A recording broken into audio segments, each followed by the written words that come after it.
नमस्कार। आज के इस सेशन में हम जानेंगे कि क्या प्राकृतिक चिकित्सा आज के समय में संभव है। आज एक बहुत महत्वपूर्ण प्रश्न की चर्चा करेंगे। क्या प्राकृतिक चिकित्सा पद्धति आज के आधुनिक समय में भी उतनी ही प्रभावी है? क्या इसके परिणाम पहले जैसे मिल सकते हैं? क्योंकि लोगों के मन में तरह तरह की ये आशंकाएं होती हैं और होनी भी चाहिए। क्यों? क्योंकि पहले के समय में चिकित्सा कैसी थी? सदियों पहले जब कोई दूसरी चिकित्सा पद्धति नहीं थी, तो लोगों का उपचार सिर्फ प्राकृतिक चिकित्सा के संसाधनों से ही होता था। और ये संसाधन क्या थे? वायु, जल, अग्नि, पृथ्वी, आकाश। और यह 5 तत्व हर रोग के उपचार का आधार थे।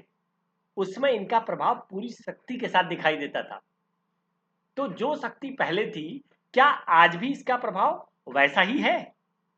सीधी बात बिल्कुल। आज जितना प्रभाव प्राकृतिक चिकित्सा को दिखाना चाहिए, उतना नहीं दिख पा रहा है। क्यों हो रहा है ऐसा? इसका यह अर्थ नहीं कि प्राकृतिक चिकित्सा आज काम नहीं करती। प्रकृति आज भी उतनी ही तत्पर है, बस मानव बदल गया है। और इसके दो बड़े कारण हैं। आइए जानते हैं इन कारणों को। तो पहला कारण है, प्रकृति के 5 तत्व आज स्वयं ही दूषित हो चुके हैं। जिस चीज से चिकित्सा की जा रही है, अगर वह चीज ही दूषित हो गई, तो कैसे उसका लाभ मिलेगा? जैसे वायु तत्व, आज वायु शुद्ध नहीं है।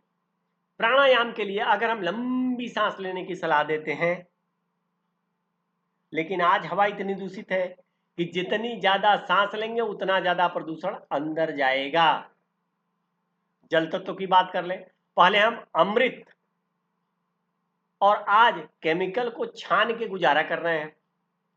तो प्राकृतिक चिकित्सा कहती है जल ही परम औषधि है, पर आज का जल केमिकल युक्त पानी, आरओ फिल्टर का पानी, खनिज घटे हुए पानी और गुण लगभग नष्ट। अब पानी सिर्फ प्यास बुझाने का साधन रह गया है, पोषण देने वाला तत्व नहीं। मिट्टी की बात कर लेते हैं। उर्वरता कम हो चुकी है, केमिकल्स अधिक डाले जा रहे हैं मिट्टी में। उर्वरक, कीटनाशक, दवाइयां और इतनी मात्रा में मिलाई जा चुकी हैं कि मिट्टी के जो असली गुण है वो लगभग समाप्त हो चुके हैं। आज के समय में मिट्टी का उपयोग भी हानिकारक है, जब तक मिट्टी का शुद्धिकरण न किया जाए। अग्नि तत्व की बात करते हैं, तो भोजन की अग्नि कमजोर और बाहरी अग्नि दूषित। जितना शरीर में अग्नि बननी चाहिए वो नहीं बन रही। क्यों? क्योंकि फास्ट फूड, केमिकल, तना भुना आज हमारी भोजन पाचन अग्नि को कमजोर करके रख दिया है। आकाश तत्व की बात कर लें, तो उपवास का प्रभाव पहले जैसा नहीं रहा। क्यों? क्योंकि शरीर में इतने केमिकल जमा है कि उपवास जैसी कोमल प्रक्रिया तुरंत असर नहीं दिखाती। दूसरे कारण पे आते हैं, शरीर कठोर हो गया है, कोमल विधियों का असर कम पड़ता है। क्यों? क्योंकि बार बार केमिकल, दवाइयां, उत्तेजक मेडिसिन, पेन किलर, एस्टेरॉइड, प्रसंस्कृत प्रोसेस्ड फूड शरीर को भीतर से कठोर कर चुके हैं। और जब हम कोमल और शांत प्रकृति का उपचार करते हैं, तो शरीर धीरे धीरे प्रतिक्रिया देता है। प्राकृतिक उपचार की लहरें धीरे धीरे काम करती हैं, पर काम करती जरूर है, इसमें कोई संदेह नहीं है। अब तीसरे कारण पे आते हैं कि प्राकृतिक चिकित्सा के लिए 3 पात्रताएं चाहिए।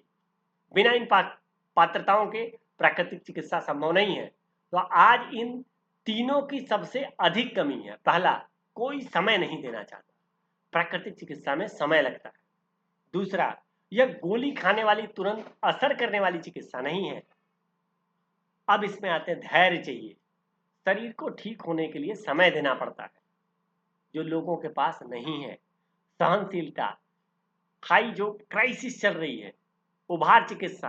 अब प्राकृतिक चिकित्सा करती क्या? पुराने रोगों को स्टैंड अप कर देती है, उभार देती है। परिणाम क्या है कि जो पुराने रोग दबे बाहर आने लगते हैं, तो लोग घबरा जाते हैं, अरे ये कहाँ फंस गए आकर के, ये तो और बीमार कर दिया। जबकि यह असली उपचार का संकेत है कि जो दबी बीमारियां थी वो उभर गई, निकलेंगी, खत्म होंगी। तो क्या प्राकृतिक चिकित्सा आज भी संभव है? हाँ, 100% संभव है। बस प्रभाव पहले जैसा तुरंत नहीं दिखाई देता, क्योंकि शरीर और प्रकृति दोनों बदल चुके हैं। लेकिन प्रकृति अभी भी पूरी क्षमता से काम करती है, बस हमें थोड़ा ज़्यादा समय, धैर्य और नियमितता चाहिए, तभी इसका लाभ आप ले सकते हैं। आप क्रॉनिकल बीमारियों को, कठिन से कठिन बीमारियों को समाप्त कर सकते हैं। आप दिए गए नंबरों पर संपर्क करें और क्रॉनिक से क्रॉनिक बीमारियों को ठीक करें। धन्यवाद। आपका दिन शुभ।